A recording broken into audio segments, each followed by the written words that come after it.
Aquí empieza Título y Pregunta, el lado más humano de los congresistas. ¿Qué tal, colombianos? Es un placer saludarlos. Aquí empezamos un nuevo programa en el canal Congreso llamado Título y Pregunta, en el que vamos a entrevistar a los representantes a la Cámara. Son 187 en total, misión imposible llegar a todos, pero sí vamos a intentar llegar a un buen número para que ustedes conozcan en sus vidas personales, su trabajo y sus pensamientos. Y digo vamos a entrevistar porque siempre en Título y Pregunta estaré acompañado de mi colega Liz Osorio. Liz, ¿cómo estás?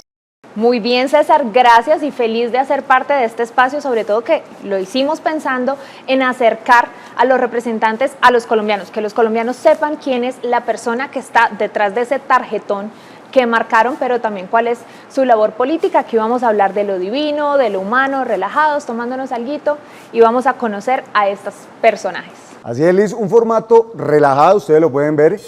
Y porque es un formato relajado, decidimos que el primer invitado fuera una persona muy relajada. El primer invitado lleva la educación en la sangre. Es hijo de mamá liberal y de papá conservador. Nació un 14 de febrero, ¿qué fecha? Pero de 1957, año en el que se hizo el primer plebiscito en Colombia. Se creció en un lugar llamado El Calvario Meta. Allí también fue diputado de ese departamento. Pero además Liz estudió matemáticas y física, ha hecho periodismo con un programa muy popular en su región y es esposo y papá. Podemos dar muchas características de él, César, pero es conocido porque cuando él habla hay que ponerle cuidado. Él es Gabriel Parrado. Gabriel Parrado, ¿cómo está? Hola César, buenas tardes, Liz, representante. ¿cómo estás? Y toda la gente que nos ve y nos escucha, un placer estar aquí en Título y Pregunta. ¿Le gustó la presentación? ¿Qué tal? Discutible, muy buena, muy relajada, muy tranquila, desacartonada, y creo que la vamos a pasar bueno en estos minutos que vamos a estar interactuando, pues para que la gente conozca de este personaje, Gabriel Ernesto Parrado Durán. Muy bien, representante. Bueno, y yo creo que si usted es del Meta, podría ayudarnos a ambientar esta entrevista. ¿Qué canción le pondría a usted como para que arranquemos y entremos en calor? Bueno, yo tengo dos opciones de música, porque como soy del Calvario, entonces cantaría y bailaría, porque me gusta bailar música carranguera. Pero como también me crié en Villavicencio y estudié en Villavicencio, la Puerta del Llano, entonces también tendría una opción de música llanera, ¿sí? Entonces, como yo fui campesino buen tiempo, y lo sigo siendo, montañero, ¿no? Orgullosamente, ¿no? Me gustaba mucho esa que decía: de las vacas que mi mamá se dio la maña de criar, entonces la pirinola... ¡Uepa! Bien, muy bien. Arrancamos con música, usted que es cantante también, y nos falta un montón de cosas por describir a don Y Gabriel en Parrado. música llanera, pues a mí me fascina una canción que se llama En Silencio, ¿sí? Y empieza así, dice: en silencio he sufrido tantas penas por ser mi alma tan buena y no poderla controlar. ¿Qué será? Julio Miranda, ¿cierto? Correcto, Julio señor. Miranda, la canción Pero de eso mi se papá. llama egoísmo, ¿no? Egoísmo, sí, Sí, señor. señor, Sí. listo. Una Muy bien. enfermedad de la que sufren muchos colombianos. Tristemente, Y ¿no? sufrimos mucho, yo creo que en una medida. Don Gabriel, vamos a empezar hablando de música, usted que ya se metió ahí en el tema, y es que usted fue protagonista de algo muy particular hace algunos años, muy viral, y es que usted, me contaron, fue el que puso a bailar joropo al hoy presidente Gustavo Petro, que no baila muy bien a propósito. Ahí vamos viendo las imágenes de aquel video viral. ¿Cómo fue esa historia? Cuéntenos, don Gabriel. Bueno, nosotros estábamos en campaña en Granada Meta, y allí hubo una manifestación muy importante. La gente pedía que el candidato presidencial manifestara alguna vocación respecto a los llanos orientales. Él habló, pero no cantó ni bailó. Entonces, en un lugar donde estábamos haciendo otra reunión, yo le dije: presidente, hay que bailar joropo si viene a los llanos, hay que bailar carranga si va a Boyacá, hay que bailar cumbia si va a la parte norte o a la parte pacífica. Y entonces estaba un conjunto tocando y había una niña allí vestida con su traje llanero. Yo le dije: niña, con toda la tranquilidad del caso, coja al presidente. Y yo le di unas pautas creo que algo asimiló. Ahí lo veíamos detrás animándolo. Sí, Ahí aparece usted en el video, lo podemos ver ahí en pantalla. Usted aparece ahí como. Sí, usted, señor. usted ha bailado mejor que el presidente, ¿no? sí señor, sí, pero él gobierna mejor que yo. Bien, bien, bien. Representante, pero ahí también hay otro chismecito que supimos ahí por debajo, y es que usted es una persona que transmite autoridad, ¿cierto? Y usted le jaló las orejas al presidente Petro. También cuéntanos cómo fue eso. Bueno, ha habido varias ocasiones, no una sola vez, porque el presidente es presidente y está revestido de una autoridad, pero también tiene unos compromisos de que lo que uno dice, en lo posible, que las circunstancias se lo permiten, hay que cumplir. Y entonces uno cuando va a la región, la gente le pregunta por el plan de desarrollo, por las promesas de campaña, y lógicamente cuando uno viene al Capitolio y tiene la oportunidad de hablar con el presidente, pues se lo plantea, se lo dice, y también en ocasiones le recomienda que cumpla con lo que se prometió, y algunos lo tomaron como un jalón de orejas, pero yo creo que es una solicitud respetuosa, pues en un tono, digamos, un poco fuerte, porque las regiones están esperando que las promesas de campaña se cumplan.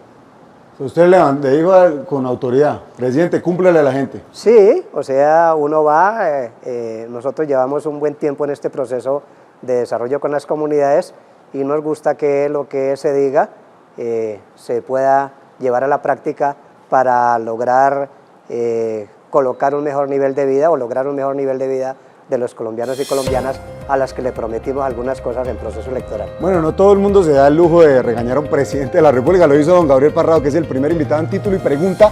Don Gabriel, usted nació, como lo dijo Liz, en el Calvario Meta. ¿Cuál es el principal calvario, cree usted, que vivimos los colombianos en este 2025? Bueno, primero pues el Calvario es una región muy chévere, no es un calvario, es una región muy amable. No se ve como suena. No, es que el territorio fue desarrollado en gran parte por misiones de sacerdotes, de monjas, de gente muy religiosa. Entonces todo se llama San Juanito, el Calvario, San Rafael, San Pedro, todo es con San Luis de Montfort. Bien. Entonces el principal calvario que vive en estos tiempos la comunidad colombiana es la falta de la paz.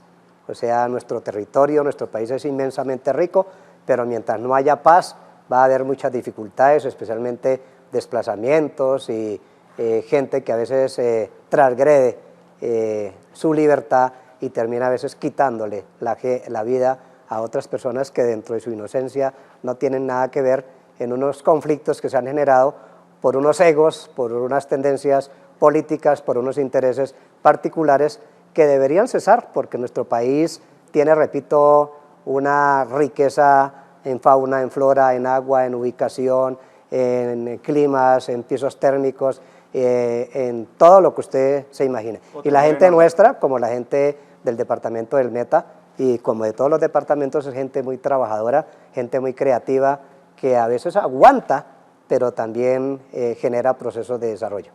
Bueno, representante, como lo dijimos al principio, mi compañero César, usted nació en el año de 1957. Es un año importante por el plebiscito que se presentó en ese momento para votar por el Frente Nacional. Además, fue de las primeras votaciones en las que participaron las mujeres colombianas y hubo una participación masiva en ese momento. 4 millones de colombianos salieron a votar en ese año tan importante en el que usted nació. Cuéntenos ahora, viendo el contexto nacional y esa propuesta del gobierno de realizar una consulta popular, ¿usted cree que tendría éxito esa consulta popular en este momento? Yo creo que sí, o sea, la consulta popular hay que ambientarla, hay que hacer pedagogía, hay que explicarle a la gente que 8 personas, en el caso de la reforma a la salud que ha sido hundida 2 veces en la Comisión Séptima de Senado, que han sido siempre las mismas personas, 8 personas no pueden pensar por 50 millones de colombianos.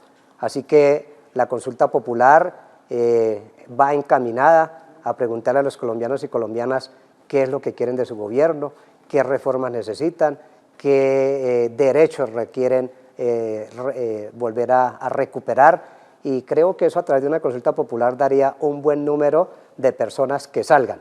Unos a votar por el sí y posiblemente habrá una agitación para que haya abstencionismo o para que voten en contra de esa consulta popular, y eso es lo bueno de la democracia. Tienen que ser casi 14 millones de colombianos, no es una cifra fácil, pero don Gabriel, vea, vamos a hablar de las reformas que precisamente es el tema que se va a tocar en la consulta popular. La educación, que seguramente a usted le interesa mucho porque usted ha sido profesor, se cayó hace algún tiempo.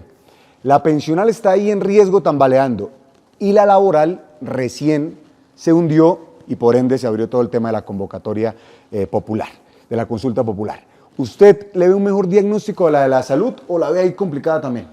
Bueno, yo creo que los intereses particulares de algunas personas y de algunas organizaciones en Colombia no van a dejar avanzar al gobierno del cambio. O sea, esto es un rifirrafe, esto es un mano a mano entre los que tenían el poder, los que tienen el poder económico, los que tienen el poder en diferentes sectores del territorio nacional, de la economía, contra un gobierno que quiere beneficiar no solo a unos pocos, sino que quiere salud para todos los colombianos y colombianas. Nadie está diciendo que, por ejemplo, el sector privado no puede estar en ese proceso. Claro que puede estar, la misma reforma a la salud lo dice. Educación para todos los colombianos. O sea, hubo un proyecto de ley muy importante, Matrícula Cero, y ustedes pueden ver en las estadísticas cómo se ha incrementado el número de personas de sectores deprimidos, de sectores olvidados, que hoy en día pueden ingresar a la educación superior. Y lo mismo sucedería en la parte laboral. ¿A quién no le va a gustar, por ejemplo, que le paguen su dominical como se debe pagar? Que le paguen sus horas extras a partir de las 6 de la tarde, porque es que la noche no empieza a las 10 de la noche. ¿A quién no le va a gustar que le reconozcan realmente sus prestaciones y que no lo tengan por un contrato de prestación de servicios y que no lo tengan allí, digamos, subyugado? Con más estabilidad, ¿no? Estabilidad laboral. O sea, usted la ve, por lo que le interpreto, enreda la de la salud también. Sí, claro. ¿Sí? O sea, la reforma a la salud no tiene el futuro que desde el punto de vista colectivo uno esperara que tuviese, porque quienes están haciendo el ejercicio tienen unos intereses particulares alrededor de manejar cerca de 100 billones de pesos que en la intermediación a esas empresas prestadoras de salud, que no son empresas prestadoras de salud EPS, sino que son empresas que hacen intermediación, que manejan papeles, porque ahí no hay consultorios, ahí no hay clínicas, ahí no hay farmacias, etcétera, etcétera. Por esa intermediación se quedan generalmente con 10 billones de pesos. Y pues, ¿quién va a soltar un negocio de bastante plata? Y a este punto en donde el gobierno nacional ya prácticamente tiene intervenidas a las EPS y es el que tiene en este momento el manejo de la salud, pues ¿cómo le ha ido en ese proceso también ya de ser el administrador directamente? Es que cuando yo tengo este vaso acá y está ya casi lleno y le echo una gota más, el agua se va a regar, ¿sí? O sea, el problema de la salud, de la educación, de la vivienda, del apoyo al campo es un acumulado histórico. Y entonces vienen unas deudas de hace mucho tiempo. Algunas EPS se declararon en quiebra, desaparecieron del contexto y se fueron debiéndoles a las IPS. ¿Qué son las IPS? Las clínicas, los hospitales, y cuando esas clínicas y esos hospitales no reciben los pagos de las EPS, que ya se le hicieron. Dejemos un poco atrás el gobierno de Gustavo Petro y arranquemos desde el año 2022 hacia atrás. Eso es un acumulado de billones de pesos de EPS que no le pagaron a las IPS y que estas IPS, al no recibir los recursos, lógicamente no pueden prestar los servicios, no pueden entregar los medicamentos, no pueden hacer las intervenciones quirúrgicas, etcétera, etcétera. Entonces, en ese proceso llega el gobierno de Gustavo Petro y encuentra esa crisis de la salud y lógicamente no se van a poder resolver. Los problemas de 20, 30, 40 años se van a poder resolver en 2 años. Así que lo mejor que se puede hacer sin atentar contra la presencia del sector privado, porque las EPS pueden quedar en el proceso como tal, es que el gobierno nacional, y yo pregunto, ¿por qué tiene que hacer una intermediación con las EPS? Puede coger los recursos del gobierno nacional a través del Ministerio de Salud, a través de la ADRES y girarles directamente a quienes realmente prestan los servicios. Don Gabriel, yo veo que usted ahí lo que quiere decir es que es un problema heredado, pero yo pensé que iba a decir, Liz, que lo mejor que se podría hacer es darle continuidad a este gobierno. Y con esta cerramos porque estamos leyendo el panorama nacional con Gabriel Parrado, representante de la Cámara. Don Gabriel, ¿a quién ve sentado el próximo año en la Casa de Nariño? Láncese con un nombre, no me dé respuesta de político. No, es bastante complicado, el país está polarizado. ¿Pero a quién le gustaría? A usted Gabriel Parrado, que siempre habla de frente. A mí me gustaría ver en la silla presidencial a una mujer. Por ejemplo. No, voy a decir a una mujer porque si no me vienen las posibles candidatas. Pero tiene que ser del pacto. Sí, podría ser del pacto, pero también puede ser... Tiene que ser por su lado, ¿no? Digo yo. Yo no soy fanático en ese proceso. A mí me gustaría una mujer que tenga valores como la ética, como la honestidad, como la disciplina, la responsabilidad, el pensamiento colectivo, etcétera, etcétera. Porque no necesariamente están en el pacto.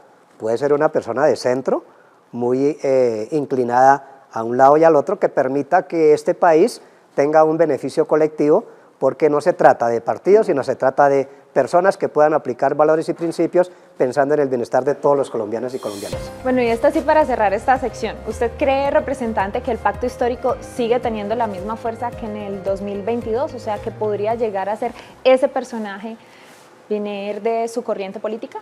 Las pretensiones, los sueños, los proyectos, en mi filosofía de vida es que hay que trabajarlos, ¿sí?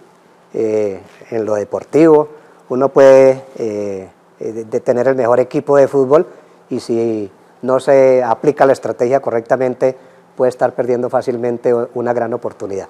Estas campañas y estos proyectos hay que trabajarlos muy bien, porque no es cuestión de personajes. En este momento el pacto tiene un buen posicionamiento, el presidente tiene un buen posicionamiento, pero el presidente no se va a reelegir, ni va a ser el candidato. No se pueden transferir los votos como tal, entonces no sabemos. Hoy en día se convoca una marcha y salen miles o millones de colombianos. La pregunta es, ¿el presidente podrá transferir esa tendencia hacia otra persona, hacia otro líder que salga de pronto de la convocatoria de varias tendencias? Eso hay que trabajarlo y las campañas, repito, se van dando a medida de que uno vaya trascendiendo en la mente, en el corazón y en la conciencia de los seres humanos. Todavía, Liz, hay muchas respuestas de político, pero yo sé que don Gabriel va soltando en esta entrevista. O sea, ya queda tiene muchísimo perfil tiempo. de asesor. Sí, está todavía como muy asesor. nervioso, lo veo, como muy, le da miedo lanzarse al abogado Gabriel. Ya leímos el panorama nacional en título y pregunta y llegó el momento de su vida personal. Aquí le vamos a decir Gabriel Parrado porque queremos conocer su lado humano. Parradito. O parradito. O parrando. Sí. Parrando sí me gusta, los parrandos. Está bueno. Sí. Y don Gabriel, yo le voy a decir sincero, yo lo conocí a usted por mis compañeros los camarógrafos, que siempre disfrutaban cuando le iban a entrevistar a usted, porque al final de cada entrevista usted decía, si lo dice Parrado, póngale cuidado. ¿De dónde nace ese eslogan? Que además, no solamente estoy seguro que ha retumbado en mí, sino en muchas personas. ¿De dónde nace, don Gabriel? Bueno, yo como ingeniero industrial y como asesor empresarial, que he sido durante mucho tiempo como coach de desarrollo humano, le he dicho a las empresas, a las organizaciones, a las cooperativas, a las personas que uno debe tener un sello personal y que debe tener una identidad que permita que cuando uno haga presencia en tal parte la gente tenga un poder de recordación. ¿Sí? Por ejemplo, en la campaña nosotros decíamos, insista, persista, resista y nunca desista, hasta lograrlo. Eso trasciende en la mente de las personas y creo que uno se vuelve muy fácil de recordar y también la gente va cogiendo como cierto cariño, ¿no? afecto y Sí, cariño, sí. y entonces uno ya se encuentra a la gente en la plenaria, en la calle, en todas partes, y la gente dice, como dice Parrado, póngale cuidado, y creo que nos funcionó, Le ha servido, le ha nos servido. funcionó y nos Le ha servido. pegó. Oiga, Liz, ¿cómo es el cuento de la casa de Gabriel? No, eso era lo que yo iba a preguntar. ¿Cómo es eso que usted una vez decidió vender su casa? No le pidió permiso a la esposa, que uno sabe que es la que manda, y solo se enteró cuando llegaron a sacarle el trasteo. ¿Cómo fue esa historia? Uy, esa historia, Uy, eso lo considero... esa historia es bien importante. Yo, para poder lograr las cosas, soy un convencido de mí mismo. O sea, yo digo, si voy a en el ciclismo voy a subirme a esa loma, yo me hago trabajo mental y digo, tengo que lograrlo y me convenzo y me esfuerzo. En ese proceso fue una campaña a la alcaldía, yo fui candidato 2 veces a la alcaldía de Villavicencio y empecé a trabajar puerta a puerta, me llamaban el llanero solitario y yo trabajaba, me subía a los buses, iba a las cafeterías, me subían las sillas, me subían las mesas, bueno, hacía una cantidad de actividades pensando que yo solito, sin comprometerme con recursos de un lado ni del otro, yo podía llegar a la alcaldía de Villavo sin deberle nada a nadie y poder hacer una excelente administración.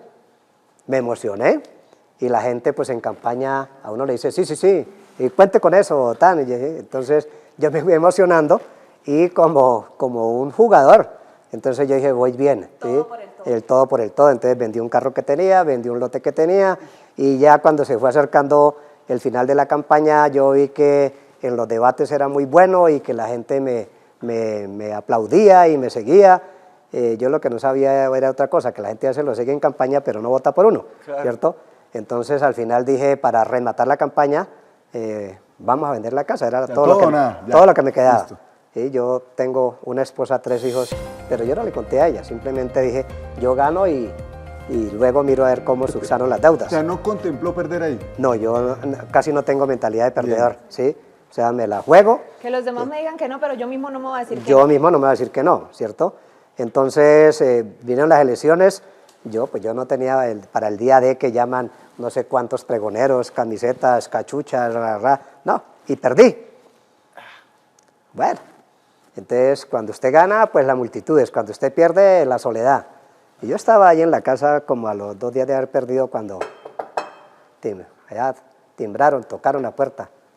Salió mi señora y dijo, es que allá afuera hay un señor que dice que la casa... Que dice que es mi papá. Es de él. Entonces yo salí y le dije... Cuente con detalles porque esta es la historia de la entrevista, ¿no? Y yo le dije, yo salí y lo saludé y me dijo, hola, ¿qué hubo? Le dije, ¿qué hubo? Dijo, es que yo traigo el trasteo ahí. Yo le dije, bueno, entonces yo entré y le dije a la señora, sí, la casa es de él. ¿Sí? Él bajó su trasteo y en el mismo camión que él bajó el trasteo, yo monté el mío. ¿Sí? Y... bueno, ¿le salió barato eso? No, tenía que pagarle al señor. Lo que yo salí fue a recorrer y lógicamente usted se imagina la cantaleta. ¿Cuál era la reacción de su señora? Yo le dije, vea, no me dé cantaleta, ¿sí? Mis hijos eran pequeños en ese tiempo, no. Deme ánimo, lléneme de optimismo, dígame dónde quiere vivir, en qué barrio de Villavo quiere vivir. Entonces ella en su actitud ubicó un barrio... Estrato 6. Más o menos, o sea, con piscina, con cancha de tenis, con portería, de lo que uno nunca había tenido. ¿Sí? Y yo le dije... O sea, perdió la casa y le salió caro la es que una amiga y un amigo nos arrienda la casa, taratán, entonces listo ahí, como una reina. Le dije, llénenme de optimismo, tranquilo, y con el tiempo... la neurolingüística y la energía, me salieron a mí unos trabajos muy importantes como conferencista, porque yo le dije que algún día le iba a regalar una casa para tenerla como una reina. Y efectivamente me salieron unos trabajos. Yo tengo hoy en día una casa en la vereda de Apiay, también es una historia muy interesante, muy bonita, y el día que la terminé le dije, vea, ahí está, y la puse como una reina, ¿sí? No puedo decir lo demás porque es pecado. Bueno, don Gabriel, con esa cerramos. Bueno, fue coronada, eso es... Bueno, pero le cumplió. Sí, claro. O sea, la cantaleta lo llevó a used, le ayudó, ¿no? Pero también es para enviarle un mensaje a la gente que cuando uno tiene un proyecto y tiene un sueño, puede que haya muchas, entre comillas, derrotas, pero cuando uno analiza bien las derrotas y no pierde el ímpetu y no pierde la energía y no pierde la visual y no habla en términos negativos sino propositivos, la energía universal le permite a uno poder consolidar esos proyectos. Última de la vida personal de Gabriel Parrado, su mamá liberal de San Gil, o sea, brava también así de pronto como su esposa, no sé. Su papá conservador. Mi esposa es de Venadillo, Tolima, también atravesada. Ah, de Tolima también son bravas, sí. Sí, señor. Y papá conservador, es decir, en ese momento una mezcla difícil. ¿Cómo se hizo, Gabriel, para que hubiese armonía y no conflicto ahí en la casa? Bueno, yo creo que hay una palabra clave que el pueblo colombiano debería tenerla en cuenta y es el amor, el cariño, el afecto, el respetar al otro en sus creencias. Yo voy allá a la plenaria y creo que hasta el día de hoy, de pronto algunas excepciones, de resto hemos sido respetuosos de lo que plantea el uno, plantea el otro, y lo que hay que buscar es el diálogo. Entonces es una palabra también muy importante. Cariño, amor sin diálogo no da nada. Entre ellos se dialogaron porque también vivieron circunstancias muy difíciles en la época de la violencia en el municipio de San Martín. De ahí tuvieron que irse para una vereda que se llama San Rafael de la Inspección de Salud de Monfort del municipio del Calvario, que hoy en día es lejos. Devuélvase usted más o menos unos 80 años y me dice qué tan lejos era, que solamente se llegaba a lomo de mula. Creo que esos conflictos, haber tenido 9 hijos, mi mamá era profesora, y haber trabajado en esa región, le permitía allá, pues, tener que dialogar, tener que buscar soluciones, tener que resolver los problemas, y creo que eso no permite que ser liberal, ser conservador o ser de una tendencia o de otra genere conflictos entre una pareja. No había tiempo para pelear. Sí, además, sí, claro, sí. Eso era trabajo permanente. Repito, la vereda San Rafael de la Inspección de Salud de Monfort del municipio del Calvario hoy en día es lejos. Usted hoy en carro se puede gastar unas 2 horas para llegar a Salud de Monfort, y de ahí a Lomo de Mula, donde mi mamá era profesora, más o menos se puede gastar unas 2 o 3 horas también. O sea, imagínese cómo sería hace 80 o 90 años. ¿Sí? Y el hombre era pues un tipo que era profesor, pero también le jalaba al sector agropecuario y también le jalaba a la ganadería y a los caballos y a la lechería y a todo. Entonces vivían ocupados. Precisamente, representante, también sabemos que usted quedó, pues su mamita falleció cuando usted era bastante joven, como para ambientar a las personas que están a esta hora pues viendo esta entrevista. ¿Qué significó eso para usted? Porque como familia enfrentaron una situación ahí compleja. ¿Cuántos años tenía? Ese pedacito es duro, pero ahí si me llego a llorar, no se preocupen. Hágale sí. Con confianza. Mi mamá murió de 37 años y medio. Ese pedacito es duro, pero ahí si me llego a llorar, no se preocupen. Hágale con confianza. Mi mamá murió de 37 años y medio. Yo en ese tiempo tenía más o menos 11 años. Hacia arriba un hermano tenía 12, 13 y 14. Hacia abajo tenía 4 hermanas que tenían 10, 9, 8 y 7. Un hermano había muerto por allá en la vereda de San Rafael por falta de atención médica. Mi mamá tenía una dinámica, aparte de ser profesora, trabajaba con la economía solidaria. En ese tiempo se llamaba cooperativismo. Y es un mensaje también para los padres de familia: lo que uno aprende en la casa cuando está pequeño es muy importante. Entonces nosotros en esa dinámica y en el trabajo permanente de mi mamá de hacer cooperativas de campesinos, hacer cooperativas de estudiantes, hacer cooperativas de un lado del otro, también aprendimos el sentido de la solidaridad o los valores cooperativos. Y cuando se dio esa situación, que para mi papá también fue muy difícil, mi papá era un político del Partido Conservador. En ese tiempo los alcaldes no se elegían, sino que se nombraban a dedo. Entonces un líder o un capataz de esos políticos en ese tiempo decía: vaya, don Fidel, sea inspector de policía en tal parte, o sea tal cosa, era a dedo. Entonces pues él tampoco tenía mucha visión de cómo era su familia, porque estaba mucho tiempo fuera. Trabajando. ¿Sí? Cuando ya tuvo que afrontar esa situación de mirar que tenía 8 hijos, que para un lápiz, que para un cuaderno, que para el uniforme, que para el bus, que para todas las cosas, también se dio a gatas. Y nosotros en esas reuniones que hacía mi mamá, hicimos una reunión familiar y montamos un emprendimiento empresarial de hacer unas galletitas que se llamaban solteritas. ¿Sí? Papá por allá vio un molde, vio un molde por allá un día y trajo y dijo: bueno, aquí vamos a montar esto, hicimos pruebas, distribuimos, exactamente, distribuimos, los unos producían, nosotros aparte de estudiar tenemos que venir en la jornada contraria a vender las solteritas, a nosotros nos decían solteritos, ¿cierto? Y Ya de solterito no tiene nada, ¿no? A punta de eso y de otras cosas que nosotros hacíamos, logramos salir adelante. O Le sea, ayudaban a su papá.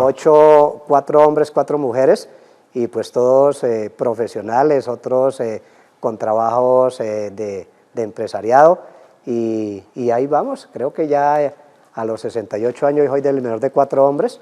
Ellos todos, mis hermanos, ya son personas con familias realizadas, y mis hermanas también. Por ahí me preguntó alguien que si todos vivos, yo dije no, hay como 4 que trabajamos. ¿Sí? Usted ya, mejor dicho, está por encima del mal y del bien. Don Gabriel Parrado, en título y pregunta, es el primer invitado que tenemos acá. Ya hemos hablado, Liz, de la vida personal, del lado humano. Gabriel Parrado prometió ser el mejor estudiante, lo fue, Liz, y además se convirtió en congresista muchísimos años después, exactamente hace 3 años, en 2022, llegó al Congreso de la República. Ya hablamos del lado humano de Parrado. Ahora llegó el momento de hablar de su labor como congresista. Don Gabriel, vea, la directora de título y pregunta es Liz Osorio. Ella investigó toda su vida y se encontró con un detalle que a mí me gustó mucho cuando me lo contó, y es que usted dijo en campaña que iba a donar el 50% de su sueldo. Una propuesta, yo creo que ha sido muy popular en la historia de la política en Colombia, pero la realidad es que muy pocos seguramente la han cumplido. ¿Usted cómo le ha ido? Y es que una vez salga elegido representante a la Cámara y reciba el primer sueldo, y el segundo, y el tercero, y el cuarto, y el quinto, y hasta el 48, voy a donar el 50% a fundaciones, a organizaciones. Bueno, pues decía hace un rato que promesas de campaña tienen que ser hechos reales. Nosotros llevamos un proceso muy interesante, solo tenemos un pequeño defecto, que no hacemos mucha publicidad al respecto de eso, porque no nos gusta que lo que hace la mano derecha tenga que saberlo la mano izquierda. No voy a hacer las entregas, generalmente busco las personas y en X o Y empresa les digo reclame lo que ustedes me dijeron que había que entregarles. Artículos deportivos, mesas, tableros de baloncesto, menajes para ancianatos, etcétera, etcétera. O sea, con obras se está cumpliendo Sí, la donación. yo no entrego plata a personas, entrego recursos ya de acuerdo a un diagnóstico, porque la gente tuvo que haberse inscrito en la campaña en una página. Y tengo un listado re largo. O sea, todo ordenadito. Pero vamos cumpliendo poco a poco a medida que los recursos nos permiten cumplir. O cuando la petición de las personas que dirigen instituciones no son demasiado grandes, ¿sí? Porque nosotros no podemos construir una escuela o construir Nosotros lo que hacemos es pequeñas donaciones que generan grandes cambios y grandes satisfacciones en las comunidades como tal. Entonces no podemos... Está cumpliendo, mejor dicho, Sí, Liz. Está cumpliendo. los que quieran pueden consultar en la página que nosotros tenemos. Paola, ¿me repite la página, por favor? Bueno, www.gabrielparradorepresentante.com. Está fácil. Está fácil. El representante Parrado es reconocido porque él es muy coherente en lo que dice, en lo que habla y en lo que proyecta. Y precisamente su labor como congresista ha sido abanderar todos esos temas que por 42 años de trayectoria en el campo público, en el campo privado, pues conoce y tiene la autoridad para hablar de eso. En estos días tuvimos en contexto un tema muy común hoy en día, que es el tema del uso del celular en los jóvenes y en los ambientes educativos, y él fue docente. El representante Parrado tiene un gran historial como docente. Cuéntanos, representante, ¿cuál es ese proyecto que usted viene impulsando o que usted viene proyectando desde una perspectiva muy pedagógica para que los estudiantes tengan espacios seguros, pero también que la parte educativa no se afecte con el uso de los celulares? Sí, efectivamente, como docente y también con los compañeros docentes, con muchos no hemos perdido el contacto, también con esposa docente, hermanos docentes. Entonces este tema llega en reuniones, y entonces la gente se queja de que el muchacho no pone cuidado, de que la profesora está explicando los recursos naturales de Colombia y el muchacho está mirando por allá otra cosa. Entonces, como no hay esa eficiencia, eficacia, efectividad y buenos resultados en ese proceso de enseñanza-aprendizaje, empezamos a hacer unos diagnósticos con compañeros que están en el aula. Y encontramos que uno de los factores que no permite que la gente maximice esa capacidad que tiene es porque se dispersa la atención en el uso del celular. No se va a prohibir, se va a regular el uso de los celulares como tal, también analizando experiencias de otros países. Y razón por la cual, basado, repito, en muchos compañeros docentes, padres de familia, mismos estudiantes que a veces quieren ser muy buenos estudiantes, pero que el compañero de lado por estar mirando una cosa y le dice, mire, mire, mire, no, lo distrae. Sí. Entonces buscamos maximizar la atención desde que uno arranca a dictar la clase en ese proceso inductivo-deductivo, deductivo-inductivo, en esa motivación inicial que uno tiene para enganchar la atención de los estudiantes. Entonces entendimos que el celular es una muy buena herramienta, pero que tiene que tener unos espacios muy propicios y muy oportunos de donde se debe utilizar. De hoy un ejemplo. Uno está explicando que en un grado 11, que es una tangente, una cotangente, un seno, un coseno, y les está diciendo que mire, calculen que el seno de 45 es raíz de 2 sobre 2, 0,70, 71, y el muchacho pues queda, ahora consulten el celular, miren algunos ejemplos, etcétera, vuelve una otra vez y vuelve a la clase. Entonces se va en una dinámica permanente de interacción maestro-alumno, medio ambiente, pero también los soportes que pueda tener, como cuando nosotros usábamos la regla de cálculo, usábamos la tabla de logaritmos. Aquí nos salió el ingeniero a flote. Sí, no, y que no se y sobre todo que no se pierda la esencia. Imagino que el celular no termine perdiendo la esencia o haciendo perder la esencia de la educación, don Gabriel. Pero también depende mucho de que los docentes aprendan a utilizar esas herramientas, porque a veces le dicen, guarde eso, ¿cierto? Sí. Un veterano como yo, si no se puso a tono con la tecnología, pues lógicamente terminará suprimiendo, prohibiendo una herramienta que es muy importante en el proceso de enseñanza-aprendizaje. Y chocando con los estudiantes, ¿no? Vea, don Gabriel, la educación es importante en todo momento y en todas las regiones, pero en el Catatumbo y en zonas como el Catatumbo, que han sido muy golpeadas, pues sí que es importante y vital. ¿En el Catatumbo hay que hacer una universidad sí o sí, o el Cauca, por ejemplo? Sí, claro. O sea, no necesariamente construir unas instalaciones, porque la gente tiene una concepción errada de que es una universidad, ¿cierto? La universidad puede ser en el mismo colegio del Catatumbo, que tiene una jornada de la mañana y no tiene jornada de la tarde.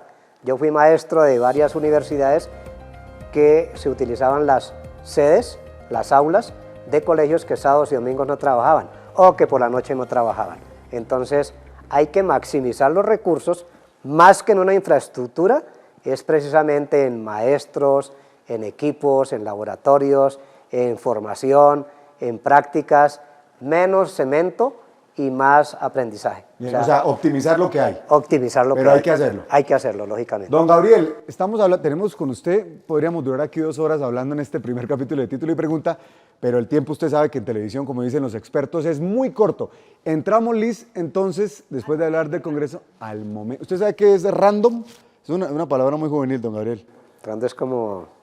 ¿Qué se le viene a la cabeza? Random. Como una cosa rápida, sí. ¿Sí? Más o menos. Sí. Improvisada, que usted no estaba esperando. Al azar. Sí. Como inesperada. Inesperado. Entonces vamos a hacerle preguntas inesperadas, lo mismo todas. Pero más de las que me han hecho, todas eran inesperadas. Y todas las hizo Liz Osorio, así que si a usted no le gusta alguna o algo, le reclama a ella. Yo me imaginaba que hablando de proyectos de ley, de aspectos de ley, no, pero ha sido diferente. Es que de eso hablamos siempre, Sí. ¿cierto, Liz? Sí, Desde el momento es random. hacer que las cosas que también tienen que ver con eso, porque inevitablemente tenemos que hablar de eso, pues que sean de interés para las personas, para los colombianos que votaron por usted, y sobre todo que sepan de dónde nace ese deseo de servir desde la política. Es decir, arrancamos de una vez el mejor, pero no me vaya a dar nuevamente respuesta de político porque no se la valemos. Concretas. Tiene que responder puntualmente. El mejor o la mejor congresista de Colombia, que no sea Gabriel Parrado, ¿quién es? A mí hay una compañera, Marta Alfonso, del Partido Verde, me parece una representante juiciosa, estudiosa, pero también desde el pacto histórico me parece que la compañera Tamara Argote hace también un buen trabajo. Bien. Mujeres. Mujeres. Bien, voto por la mujer. Otra pregunta. ¿Intentará una vez más ser alcalde de Villavicencio? No, Liz, gracias por esa pregunta y recuerde que yo para ser representante incumplí un juramento que le hice a mi esposa y a mis hijos y 2 veces no se puede pecar en la misma intencionalidad. La tercera ya no la vencida. La edad por un lado porque andamos buscando renovación generacional. Es importante que gente joven llegue a la Cámara, llegue al Consejo, llegue a la Asamblea, llegue a las alcaldías, llegue a las gobernaciones. Y por otro lado, la salud, y por otro lado, creo que yo ya salgo de 70 años, la vida mía no ha sido muy fácil, ha sido luchadita y creo que ya es hora de que de pronto me dedique un tiempito a mí, a mi salud, a mi familia y a mis diversiones. La bicicleta cada que voy a Villavicencio llora porque está ahí colgada y yo era ciclomontañista de largos trayectos, haber hecho por ejemplo San Martín La Macarena, Riohacha Cabo de la Vela, Tienda Nueva Mapiripán y otras travesías que me fascinan. O sea, una nueva etapa en su vida. Una nueva etapa sirviendo de todas maneras, no puedo tampoco sentarme a esperar el desayuno, el almuerzo y la comida, sino que tengo en mente otras cosas para seguir generando procesos de liderazgo, de emprendimiento, de mejoramiento de empresas, o sea, lo que hacía antes, pero de una manera más relajada. Es que la verdad, voy a decir una cosa que yo allí me siento bastante incómodo porque uno habla 3 minutos y ya. ¿Sí? Pero para eso está este programa, para que No, hable y por para unas que 2 hable horas. todo lo que quiera. Usted en una plenaria hablando 3 minutos, es muy difícil exponer un proyecto. En cambio, nosotros, para ayudar al mejoramiento de la calidad de vida de los colombianos y colombianas, tenemos una cantidad de cosas que hemos hecho durante el tiempo. Fuimos asesores de economía solidaria, fuimos generadores de emprendimientos, creadores de empresas, ayudamos en los procesos de las juntas de acción comunal. Usted ha hecho de todo. Ve además que Jason, el camarógrafo, fue feliz cuando lo entrevista. Usted está sonriendo todo el tiempo, ¿sí?